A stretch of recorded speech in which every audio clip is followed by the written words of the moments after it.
Hello everyone. Only pieces one में आप सभी का स्वागत है।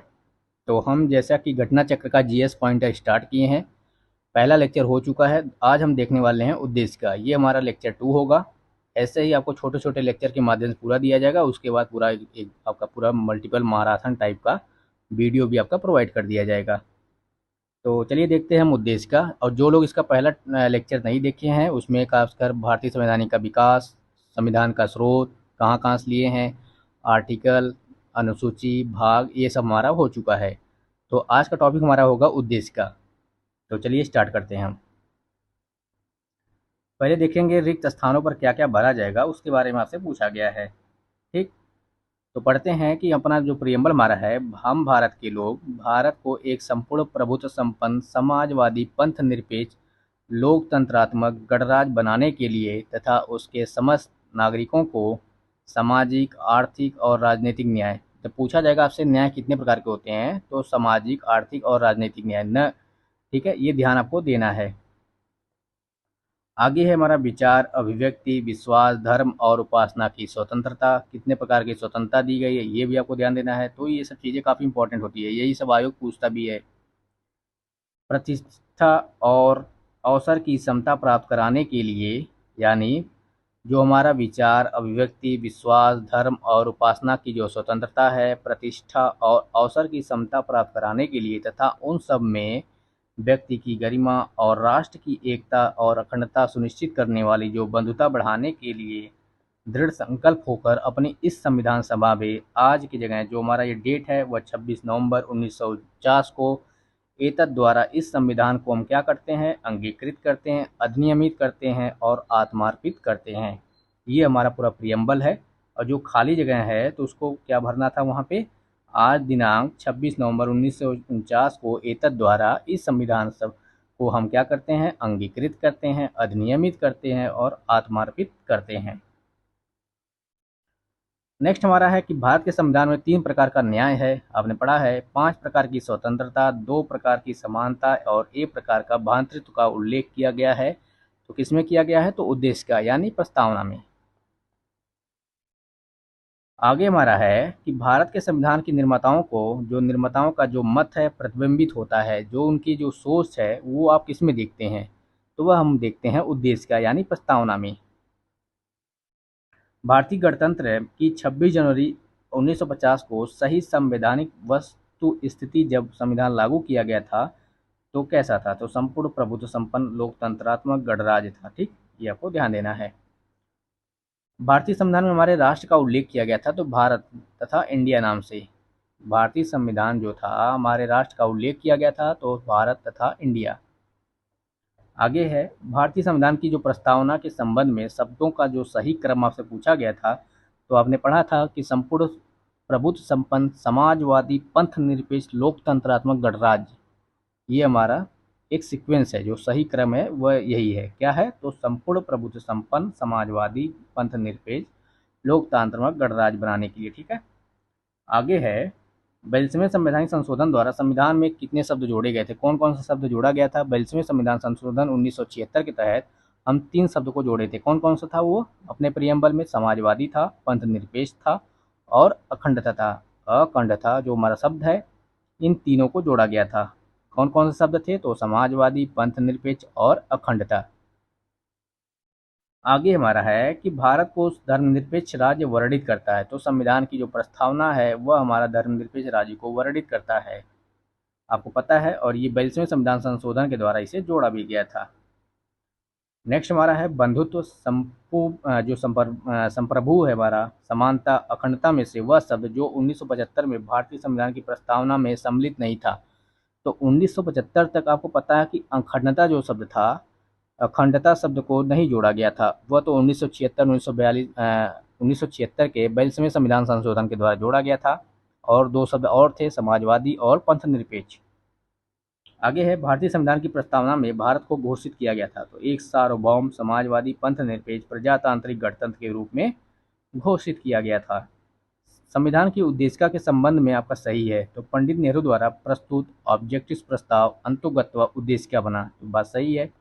इसकी प्रवृत्ति न्याय योग्य है, जस्टिएबल है, नहीं है, सॉरी, मतलब इसकी प्रकृति जो है न्याय योग्य नहीं है। ऐसा नहीं है कि आपका उल्लंघन होने पर सीधे सुप्रीम कोर्ट पहुंच जाएंगे, ठीक है, तो मान्य नहीं होगा।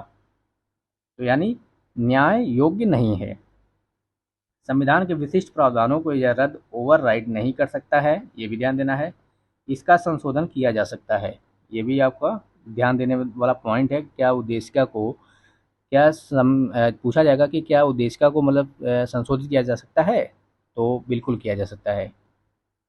इसी पे दो केस थे, एक बेरुवाड़ी केस था, बेरुवाड़ी केस, और एक केशवानंद भारती केस।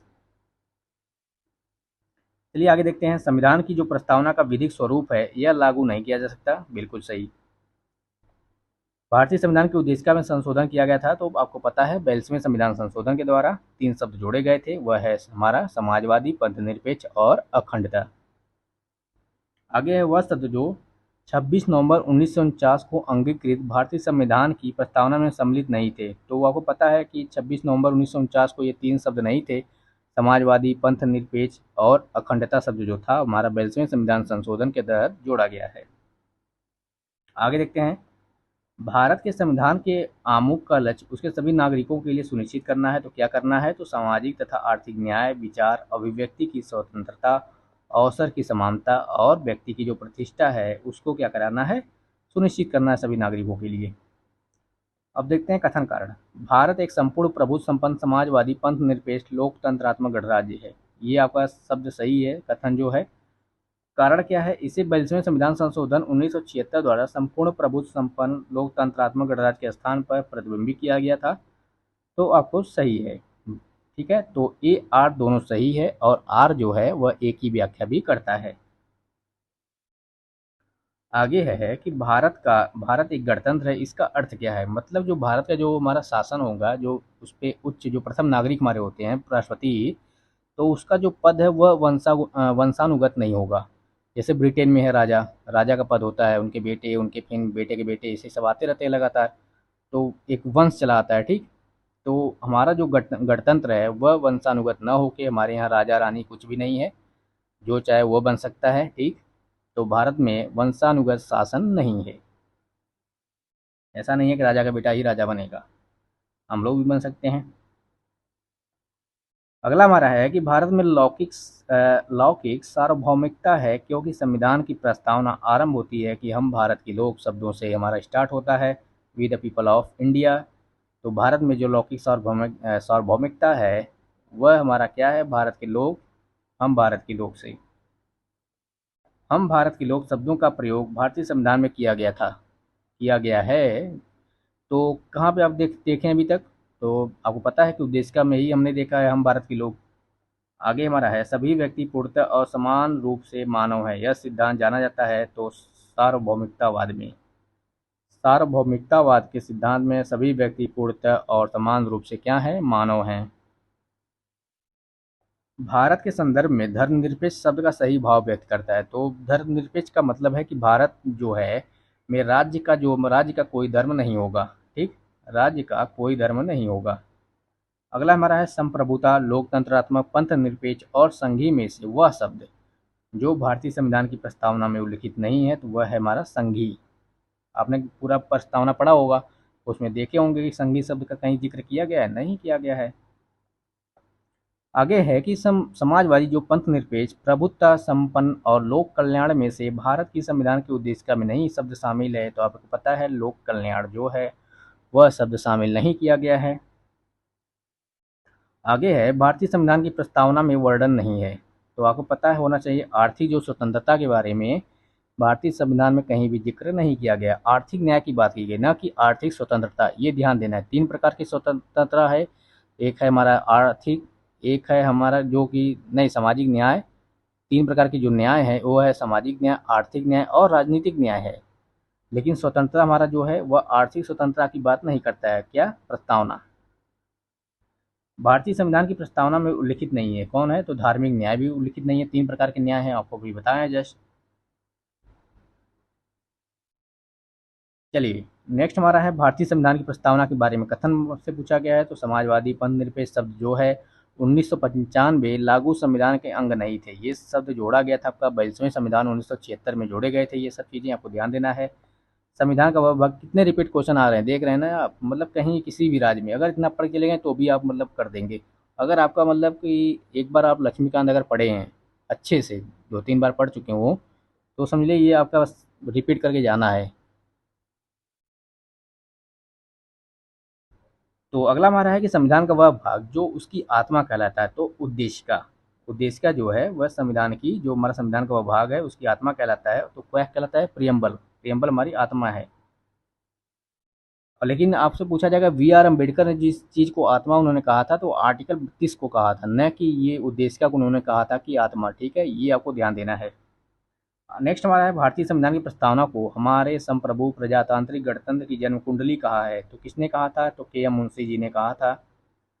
आगे देखते हैं, संविधान को एक पवित्र दस्तावेज के रूप में हमारे अम्बेडकर जी ने कहा था। ये आपको ध्यान देना है, अम्बेडकर जी ने बस सिर्फ क्या कहा था कि संविधान एक पवित्र दस्तावेज है। आगे है बेरूबारी, सज्जन सिंह, गोलकनाथ, केशवानंद भारती वादों में से किस बात के निर्णय में सर्वोच्च न्यायालय ने सर्वप्रथम घोषित किया कि देश का संविधान का हिस्सा नहीं है? तो आपसे हमने कहा था कि जो बेरूबारी केस है, तो उसी वाद में कहा गया था, सुप्रीम कोर्ट ने कहा था कि जो देश का जो प्रियम्बल है वह संविधान का हिस्सा नहीं है। ठीक है, ये आपको ध्यान देना है। उच्चतम न्यायालय ने धारणा प्रस्तुत की उद्देश्य का संविधान का भाग है, तो किसमें कहा था? तो बम्बई बनाम यूनियन ऑफ इंडिया वाद में कहा कि उद्देश्य का संविधान का भाग है, यहाँ पलट गया। ठीक, तो ये आपको ध्यान देना है।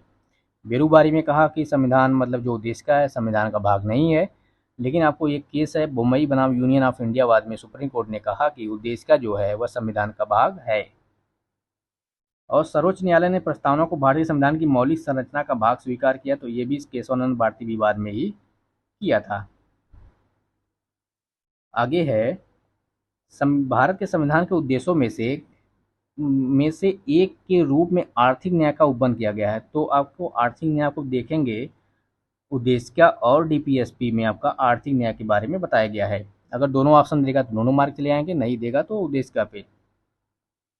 भारतीय संविधान की प्रस्तावना में जिन आदर्शों या उद्देश्यों की रूपरेखा दी गई है उनकी व्याख्या की गई है। यानी जो प्रस्तावना में जिन आदर्शों एवं उद्देश्यों की प्राप्ति करना है, तो मूल अधिकारों में और डीपीएसपी एवं फंडामेंटल ड्यूटीज के अध्याय में ये सब चीज़ें बताई गई है, तो उसकी रूपरेखा दी गई है। उनके आदर्शों को प्राप्त करना है, उद्देश्यों को प्राप्त करना है, तो ये सब चीज़ें आपको, मूल अधिकार का भी उद्देश्य वही है और डीपीएसपी में भी आपको दिखाई देगा। आगे हमारा है भारतीय संविधान के उद्देश्यों को प्रतिबिंबित करता है, तो संविधान की प्रस्तावना। आगे है भारत के संविधान की उद्देशिका में व्यवस्था की गई है, तो 3 प्रकार के न्याय की व्यवस्था की गई है। ठीक है, ये ध्यान देना है। भारतीय संविधान की उद्देशिका में व्यवस्था की गई है तो 3 प्रकार के न्याय दिया गया है, सामाजिक, आर्थिक और राजनीतिक। आगे है भारतीय संविधान की प्रस्तावना में इसके सभी नागरिकों को प्रदान करने की व्यवस्था की गई है, तो सामाजिक, आर्थिक और राजनीतिक न्याय। भारत के अगला हमारा है, भारत के संविधान के उद्देश्य का संविधान का वह भाग है किंतु उसके अन्य भागों से स्वतंत्र होकर उसका कोई विधिक प्रभाव नहीं है। आगे है संविधान के दिए गए जो आमुख के संदर्भ में आपका सही कथन दिया गया है, तो न्यायालय में लागू नहीं होता है, ये ध्यान देना है, सही बात। महत्वपूर्ण है इसकी उपयोगिता है, शासन करने के उद्देश्यों को उल्लेखित करता है, ये भी सही। और संविधान के कानूनी अर्थ निर्णय में ये सहायता भी प्रदान करता है, क्या? तो प्रियम्बल एक प्रकार से गाइड करता है। तो अगला हमारा है कि सही कथन है, तो सही कथन में है सामाजिक समानता संविधान में प्रत्याभूत है। ठीक है, जो सामाजिक समानता है संविधान में प्रत्याभूत है, ये हमारा जो कथन है ये सही है। तो इस प्रकार से हमारा जो उद्देशिका का टॉपिक है ये पूरा समाप्त होता हुआ। मिलते हैं नए टॉपिक के साथ, तब तक आप लोगों को ये वीडियो कैसा लगा हमें कमेंट बॉक्स में ज़रूर बताइएगा आप लोग, और चैनल पे नए हो तो चैनल को सब्सक्राइब भी करिए। और इसका पीडीएफ आप लोगों को टेलीग्राम पे मिल जाएगा, वहाँ पे पड़ा हुआ है, तो आपका टेलीग्राम का लिंक भी हम आपको कमेंट बॉक्स में पिन कर देंगे, तो आप लोग वहाँ भी जुड़िए। वहाँ पे डेली आपका करंट से अपडेट मिलता रहेगा आप लोगों को। तो चलिए मिलते हैं नए वीडियो के साथ, तब तक के लिए धन्यवाद।